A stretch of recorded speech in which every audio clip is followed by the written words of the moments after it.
So when I'm lying in my bed, thoughts running through my head. Before he nearly died, he admitted he had been hearing voices for years. Voices that told him he was worthless, that he would never be enough, and that maybe the world would be better off without him. Robbie Williams, charming, cheeky, the so-called cheeky lad of Britain's most famous boy band, was once the poster child for youthful rebellion and solo stardom. To millions, he was the man who dared to leave Take That and conquer the world alone. But behind the swagger, the stadium tours, and the million-selling hits was a man slowly unraveling. In truth, Robbie wasn't running toward fame. He was running from himself. No one saw it coming. Not when he smiled on red carpets, not when he made us laugh in interviews. But inside hotel rooms and backstage corridors, Robbie was fighting demons most couldn't see. At the height of his solo success, he would later admit he was so numbed by prescription pills and alcohol that he barely remembers entire years. His 2007 rehab stint wasn't his first cry for help. It was just the one we finally paid attention to. But even before the solo hits, even before Angels made him immortal in British pop, there were signs. The bitter split from Take That wasn't just professional, it was personal. It was laced with loneliness, substance abuse, and a deepening spiral of self-loathing. Fame didn't rescue him. It fed the illusion that everything was fine, even when he was breaking apart. This is not the story of a pop star who fell from grace. This is the story of a man who was never allowed to be broken, and when he finally admitted he was, the world only saw headlines, not the pain. And yet, Robbie Williams has survived. Barely. Bitterly. And with more secrets than songs. What happened behind closed doors? And how did the boy band Rebel become the symbol of a generation's silent mental health crisis? This is his story, the one no one sang about. He was the youngest member of Take That, the British boy band that defined the early 1990s. 5 polished lads groomed for stardom, adored by screaming fans, and packaged as the perfect pop machine. But from the moment Robbie Williams entered the scene, something didn't quite fit. The year was 1990. Manchester-born Robbie, just 16, had been working odd jobs and harboring dreams of being a performer. When his mother spotted an ad looking for young male singers, she nudged him toward it. That audition would change everything. He was cocky, unpredictable, and didn't quite match the polished image that Nigel Martin Smith, the band's creator, was aiming for. But that unpredictability, that magnetic mischief, was impossible to ignore. Robbie was in. Take That soon became the biggest pop phenomenon in Britain since the Beatles. Between 1991 and 1995, they dominated the UK charts with hit after hit. Pray, Back for Good, Relight My Fire, and girls across the country pinned posters of the 5 young heartthrobs to their bedroom walls. But as the rest of the group followed rules and choreography, Robbie danced on the edges of rebellion. He drank, he smoked, he challenged authority. And as the band's fame soared, so did his discomfort. Internally, Robbie was cracking. He later admitted to feeling like the spare part in the group, unwanted, unappreciated, and utterly replaceable. His relationship with Gary Barlow, the group's golden boy and primary songwriter, was tense and competitive. Robbie craved validation, but the structured, tightly controlled environment of Take That offered none. Management saw him as a liability.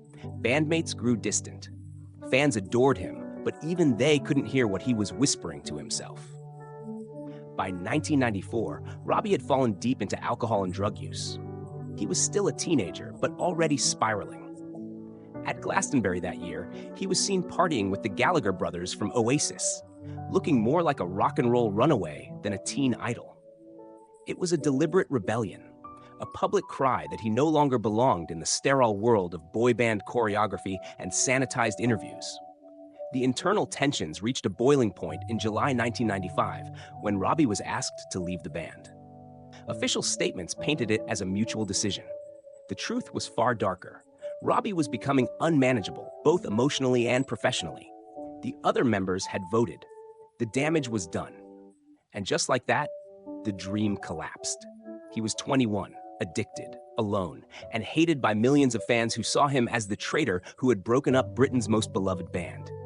What they didn't know was that Robbie had been broken long before the band ended. Leaving Take That might have looked like freedom, but it came at a devastating cost. Overnight, he lost his identity, his support system, and the only semblance of stability he'd ever had. He checked into rehab not long after. The headlines called it a break. In reality, he was on the verge of a complete psychological breakdown. This period, 1995 to 1997, is often overlooked in the glittering story of Robbie's solo success. But it is the key to understanding everything that followed. It was here, in the silence after the fame, that Robbie's mental health issues began to show their true, terrifying shape. And even when he emerged with Angels and reinvented himself as a solo superstar, the wounds remained unhealed. The drugs changed, but the addiction stayed. The stage grew, but so did the distance between who he was and who the world thought he should be. What started as teenage rebellion inside a polished boy band had now become something far more dangerous, a decades-long war inside the mind of a man who smiled for the world while dying inside. He was supposed to fade away, a washed-up ex-boy bander, too volatile to last, too damaged to care. But Robbie Williams didn't vanish. He transformed. What followed his ejection from Take That was one of the most unlikely and explosive solo careers in British music history. But it came at a steep cost. In 1996, when most of the UK had written him off as a tabloid casualty, Robbie walked into a studio and recorded a cover of George Michael's Freedom. It was no coincidence. The song's title mirrored his own escape, liberation from the chains of Take That, from the suffocating control of management, from the expectations that had nearly destroyed him. The single hit #2 in the UK charts. It was a statement. He wasn't done. Still, beneath the bravado was chaos. Robbie was battling addiction in secret: cocaine, ecstasy, alcohol, and a growing reliance on prescription medication. He was unpredictable, sometimes combative. His weight fluctuated wildly. His mental health deteriorated. Managers quit. Friends kept their distance. At one point, he was spending entire days in bed, curtains drawn, paralyzed by a sense of dread he couldn't explain. Then, almost miraculously, came Life Through a Lens. Released in 1997, the album initially flopped, but buried in its tracklist was a ballad that would change everything: Angels. The song wasn't just a hit, it was a resurrection. Fans who had once booed him now sang his lyrics with tears in their eyes. Robbie had found a voice that wasn't just brash or funny, it was aching, raw, and human. Angels became his lifeline, and for a while, it looked like he might just win this war. From 1998 to 2002, Robbie entered his imperial phase. Albums like I've Been Expecting You, Sing When You're Winning, and Escapology cemented his status as the UK's most successful solo artist. He wasn't just surviving, he was dominating. Stadium tours, Brit Awards, iconic music videos. He even flirted with cracking America, no small feat for a British act. But if the world saw triumph, Robbie saw a ticking clock. With every new success came a crushing pressure to top it. With every laugh on stage came the dread of returning to an empty hotel suite. In interviews, he was playful and self-deprecating. Off camera, he was unraveling. By 2003, things began to shift. The smile wavered. The interviews turned darker. Robbie admitted he had trouble sleeping, that he feared people were trying to kill him, that he hated being alone. He said fame made him feel separate from humanity. And worst of all, he felt nothing. He moved to Los Angeles to escape British tabloids, but instead found a deeper isolation. Surrounded by sunshine and strangers, Robbie's inner life turned bleak. He would spend hours playing video games in a dark room, barely speaking to anyone. I lost myself, he later said. I didn't know who I was when I wasn't on a stage. The albums kept coming. Intensive Care, Rude Box, and Reality Killed the Video Star. But behind them was a man growing more disillusioned by the day. Rumors swirled. Was he addicted again? Was he suicidal? Was he done? In 2006, during his world tour, Robbie checked into rehab again. The official statement cited exhaustion. The truth was closer to collapse. He was taking a cocktail of antidepressants and painkillers washed down with alcohol to make it through the days. The very man who once sang "Let Me Entertain You" now found no joy in entertaining himself. The fall was quieter this time, more private, but it was deeper. In the years that followed, Robbie drifted, sometimes into tabloid silence, sometimes into unexpected clarity. He dabbled in UFO conspiracies, isolated himself from the press, and wrote lyrics darker than anything he had sung before. But through it all, one thing remained constant: the sense that he was still searching for a version of himself that fame had stolen. The rebel had conquered pop music, but peace? That still eluded him. And just when the world thought it had heard the worst, Robbie began revealing the real war he had been fighting. Not with Take That, not with the press, but with his own mind. A war he was never sure he could win. The screams of fans had long faded. The Brit Awards stood untouched on dusty shelves, and in the silence, Robbie Williams began telling the truth. He started to speak, slowly at first, then with startling honesty, about the darkness, about the pills, about hearing voices that didn't stop. I was on the verge of self-destruction, he confessed in an interview, and I didn't even know why. Fame hadn't made him immune. It had made him invisible, to others, and to himself. In a chilling 2018 interview, Robbie admitted he had been diagnosed with a disease in his head that wants to kill him. His words weren't metaphorical.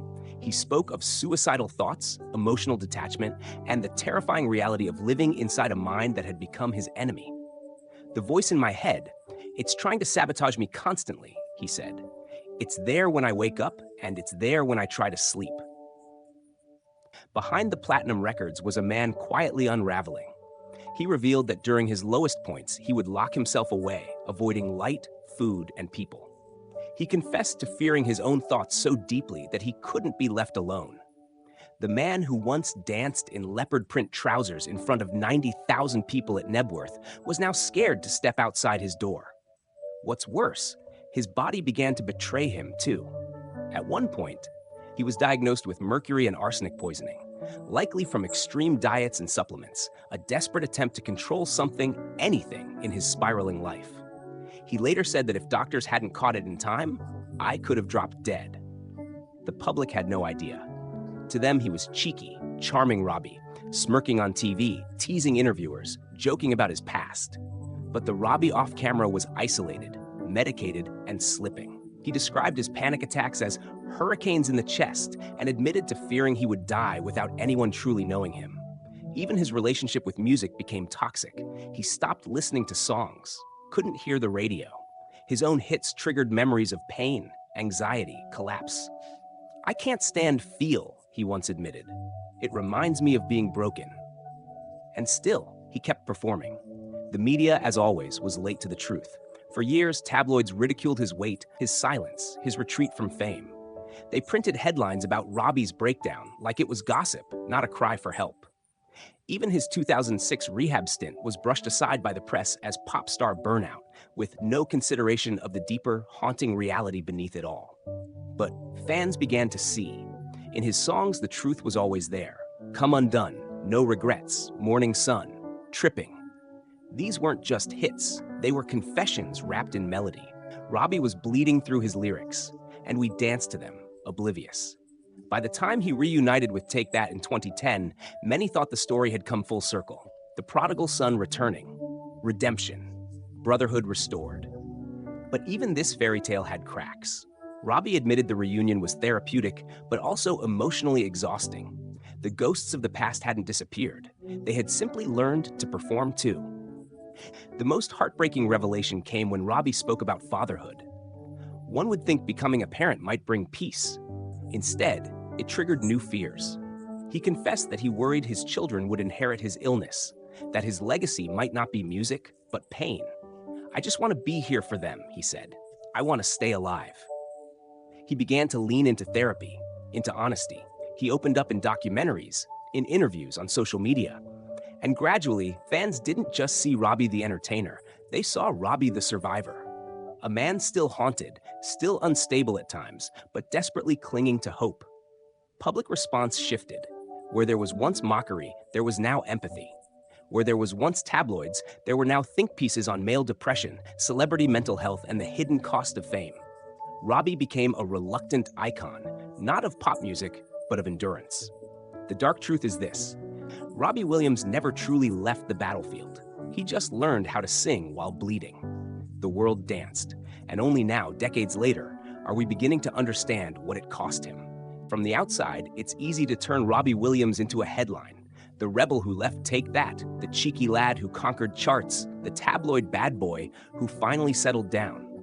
But when you peel back the layers, what you find is a far more complicated, far more human story. That's what makes him resonate so deeply with us at Aussie Uncovered, Legends and Secrets. Robbie's journey is not just about fame and rebellion.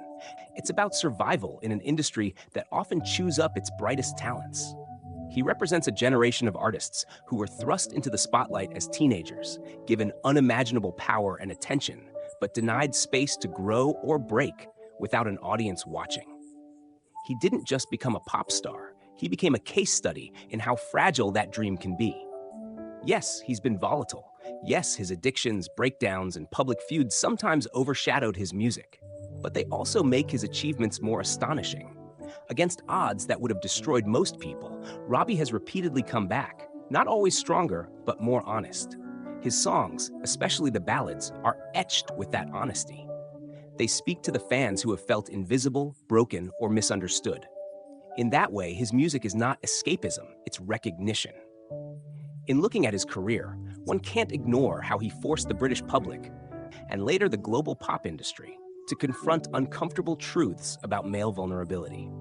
Long before mental health was openly discussed in the tabloids, Robbie was hinting at it in interviews and lyrics, even if he wrapped it in sarcasm. He turned his private despair into a public conversation, sometimes unintentionally, but always bravely. Our view is simple. Robbie Williams is more than the rebel of Take That.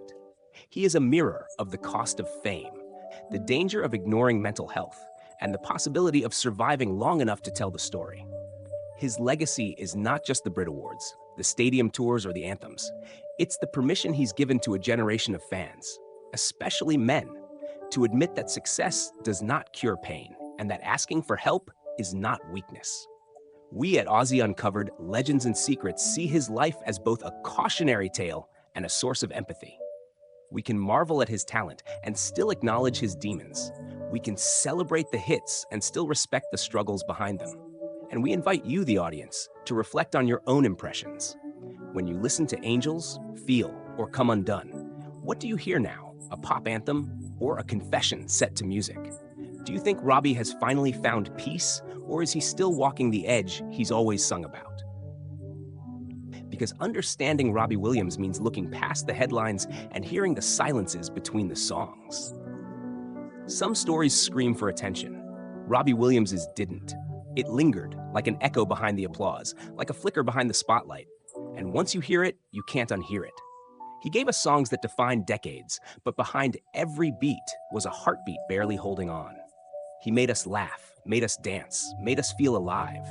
And yet, for much of his life, he was quietly negotiating with death, with addiction, with a mind that betrayed him at every turn. Robbie's legacy isn't just the platinum records or the sold-out tours. It's what he survived, what he confessed, what he dared to say when silence would have been easier. His voice, raw, flawed, wounded, taught a generation that vulnerability wasn't shameful, that being broken wasn't the end. He became the soundtrack not only to parties and weddings, but also to quiet nights alone, when someone needed to feel understood. Because that's what Robbie was, at his core. Understood and misunderstood at once. For every stadium he lit up, there were nights when he couldn't get out of bed. For every joke in an interview, there was a panic attack backstage. For every note sung on stage, there were voices in his head whispering things no one else could hear. And somehow, he's still here. Not perfect, not healed, but here. In a world that moves on so fast, some stars fade. But Robbie never really left. He just changed into something less polished, more real, more human. Some stories are never told, but now you know. The boy who broke away from Take That didn't just chase fame, he was running from darkness. And somehow, despite everything, he lived to sing about it. That's the secret, that's the legacy, and that's why, even now, the world still listens.